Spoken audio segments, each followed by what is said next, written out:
So, Moms for Liberty, huh? Everyone's talking about them, but it seems like nobody really knows what they stand for. It's like Yeah. a lot of noise. Let's deep dive into this. What's the real deal with this group? Yeah, they've definitely become a major force, haven't they? I mean, on the surface, they seem like concerned parents just trying to get involved in their kids' education, right? Right, exactly. But then you dig a little deeper, like we're doing with this SPLC report, and things get a lot more interesting. So, parents' rights, that's their big That's thing. the umbrella term, yeah. But what does it actually mean in practice? Well, a big part of it, and this is something I saw throughout your research, is this whole idea of woke indoctrination happening in school. Ah, yes. That term keeps popping up everywhere, doesn't it? Yeah. It's a bit loaded, though. What are they really saying here? What exactly are they fighting against? Basically, anything they see as pushing a liberal agenda is in their crosshairs. Okay, so let's get specific.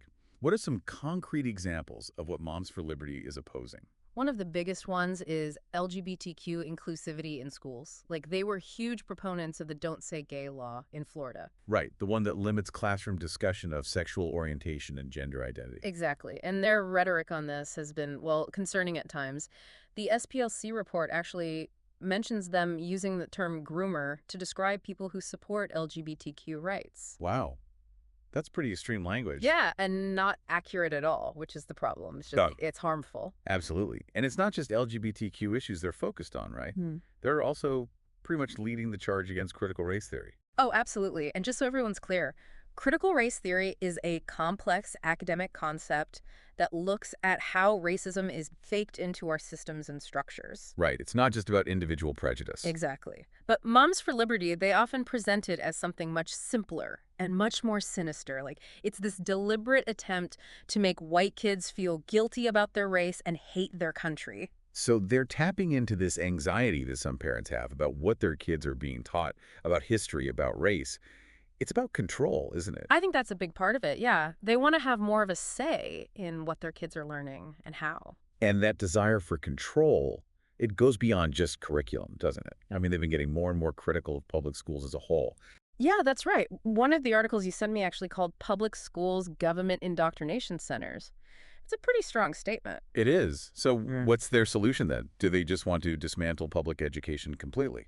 Well, they're big on defunding the Department of Education. They see it as this big, out-of-touch bureaucracy. Okay. They're all about school choice, vouchers, charter schools, that kind of thing. So parents can decide where their tax dollars go and what kind of education their kids get? Exactly. They're not just talking about tweaking the system. They want to completely overhaul it. And the thing is, they're gaining traction. They've become incredibly influential in a very short amount of time. That's what I find so fascinating. And honestly, a little bit alarming. Seriously, how do they do it? It's not like every day a group of moms suddenly become this political force. It's really quite remarkable. They've managed to tap into this wellspring of, I don't know, anxiety, especially among certain segments of the population, mostly on the right, it seems. People who feel like the country's changing and not in a way they like. Yeah, exactly. Like, their values are under attack and their kids are being indoctrinated with these ideas that go against everything they believe in. And Moms for Liberty is like, hey, we hear you. Precisely. They've become the defenders of traditional values, the champions of parental rights, and they're really good at using social media, which, let's face it, is how a lot of people get their news and information these days. They're organized, they're vocal, and they're not afraid to put themselves out there. And it's not just other parents who are listening, right? Politicians are paying attention too. Oh, absolutely. We're seeing a wave of legislation at the state level that directly addresses the issues Moms for Liberty is raising, like those limits on talking about LGBTQ issues in schools or bans on critical race theory. It's all connected. So they're actually shaping policy. Mm. It's not just about raising awareness anymore, it's about enacting change. Mhm. And that's what has some people worried, right?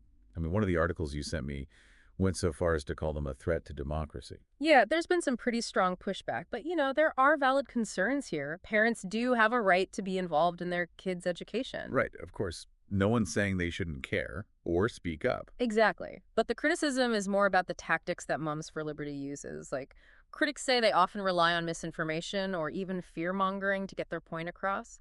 The whole thing with critical race theory is a good example. Yeah, that stood out to me in the SPLC report, too. They weren't exactly being subtle in their characterization of it. What are some of the other criticisms?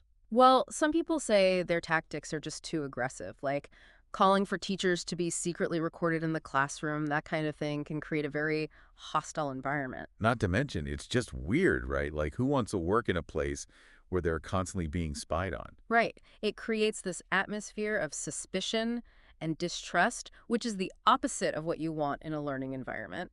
And then there's the bigger picture issue. Which is, By pushing this very narrow, very specific view of what's acceptable in education, they risk silencing anyone who doesn't fit into that box. so it's not really about parents' rights at all, is it? It's about who gets to decide what everyone's kids should learn. That's the heart of the debate, isn't it? So we've talked about what Moms for Liberty believes, how they're getting their message out there, and some of the concerns people have raised about their approach.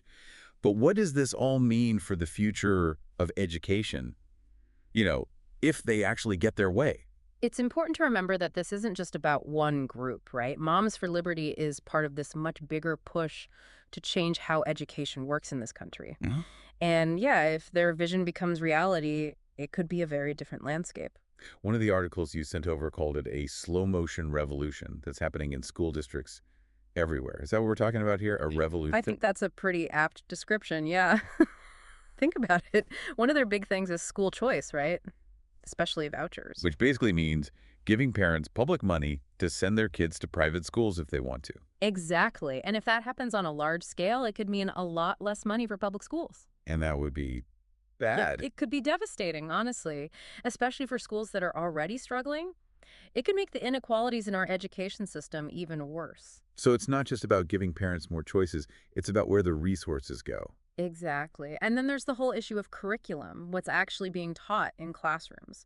Moms for Liberty has been very clear that they want to restrict what kids are learning about things like race, gender, LGBTQ issues. Right, like with the book bans we've been seeing and the Yeah. challenges to certain curriculum materials. Exactly. And they frame it as protecting children, which is a powerful argument, but critics see it as censorship, plain and simple. Denying students the chance to learn about different perspectives, to think critically about the world around them. Right. It's like we're at this crossroads, and there are these two very different paths for education and honestly for society as a whole. It's a lot. And I'm sure some folks listening are feeling overwhelmed, maybe even a little hopeless. Like, what can one person even do in the face of all this? It's easy to feel that way, I get it. But the first step is staying informed. And I don't just mean reading headlines or whatever pops up on your social media feed. Dig a little deeper. Don't just take someone else's word for it. Exactly. Read from different sources. Be critical of what you're seeing and hearing, because these are complex issues and they deserve more than just a soundbite. So be informed. What else? Get involved. Go to school board meetings. Make your voice heard. Support candidates who share your vision for education, because those local elections, they matter. It's about taking responsibility, right? We can't just sit back and complain. We have to be active participants in shaping the future we want for our kids. Exactly, because at the end of the day, education should be about opening minds, encouraging critical thinking, and celebrating our differences. And that takes all of us. That's a great note to end on. So to everyone listening, stay curious, stay engaged, and don't be afraid to ask the tough questions. The future of education might just depend on it. I couldn't agree more.